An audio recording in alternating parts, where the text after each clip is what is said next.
हमारे संविधान निर्माता चाहते थे कि संविधान के माध्यम से हमारा सामूहिक और व्यक्तिगत स्वाभिमान सुनिश्चित रहे। मुझे ये कहते हुए बहुत प्रसन्नता होती है कि बीते दशक में हमारे संसद ने जन आकांक्षाओं को अभिव्यक्त करने के अत्यंत प्रभावी उदाहरण प्रस्तुत किया है। संविधान निर्माताओं की अपेक्षाओं पर खरा उतरने के लिए मैं आप सभी सांसदों को बहुत बहुत बधाई देती हूँ। साथ ही कृतज्ञ राष्ट्र की ओर से मैं संविधान सभा के परम सम्मानीय सदस्यों की स्मृति में सादर नमन करती हूँ।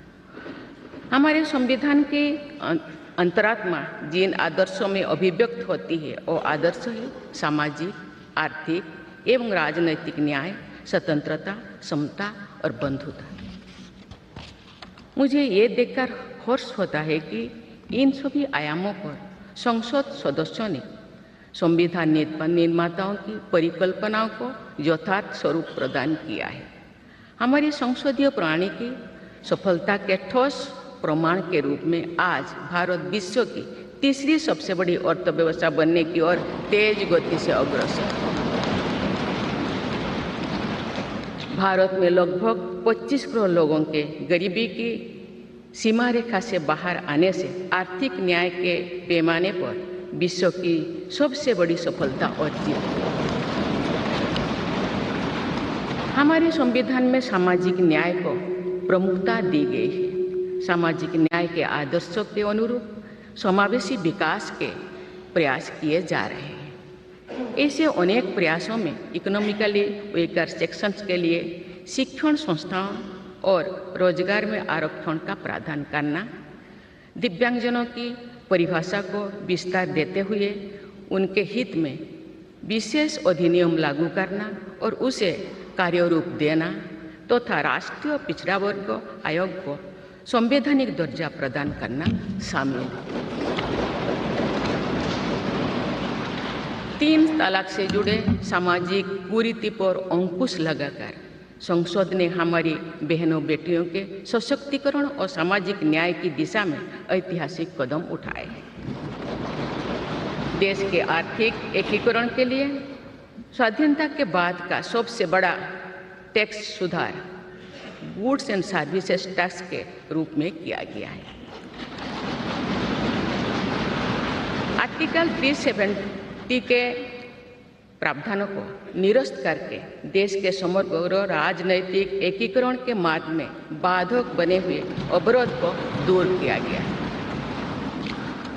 नारी शक्ति बंधन अधिनियम द्वारा वुमेन लीड डेवलपमेंट के एक नए युग आरंभ होगा। नारी शक्ति अर्थात मातृशक्ति के बंधन का हमारे संस्कृति में अत्यंत महत्वपूर्ण स्थान रहा है। इस वर्ष 7 नवंबर से हमारा राष्ट्रगीत वंदे मातरम की रचना के 150 वर्षों पूरी होने के उपलक्ष्य में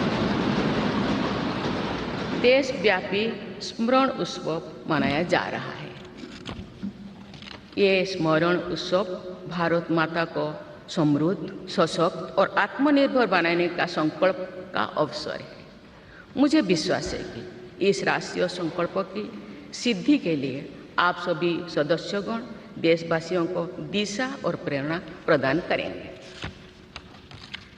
हमारा संविधान हमारी राष्ट्रीय अस्मिता का ग्रंथ है। ये हमारी राष्ट्रीय पहचान का ग्रंथ है।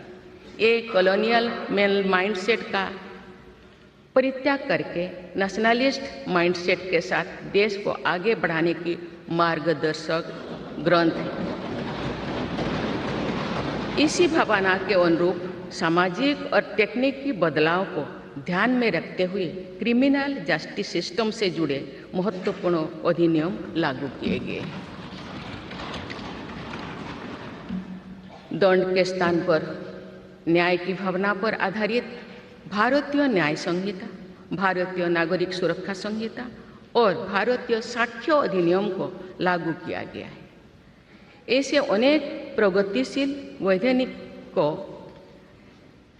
सार्थक विमर्श के बाद पारित करने के लिए मैं संसद सदस्यों की मुक्त कंठ से सराहना करती हूँ। संविधान संशोधन के प्रावधानों के महत्व पर चर्चा करते हुए इस बात को रेखांकित किया गया था कि संविधान में ही ऐसी व्यवस्था होनी चाहिए जिसके बल पर भावी पीढ़ियां आवश्यक अनुसार समयानुकूल संशोधन कर सकें। इस प्रकार संविधान निर्माताओं ने हमारे संविधान को गतिशीलता और जीवंतता प्रदान की है।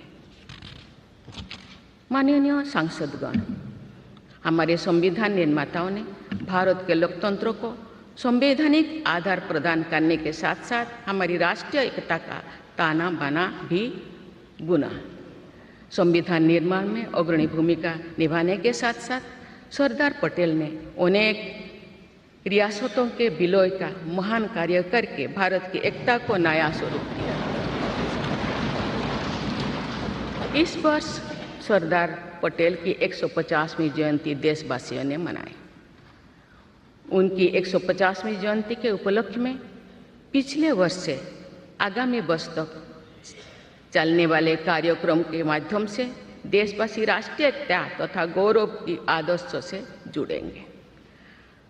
हमारी संसद हमारे राष्ट्र का प्रतिबिंब है।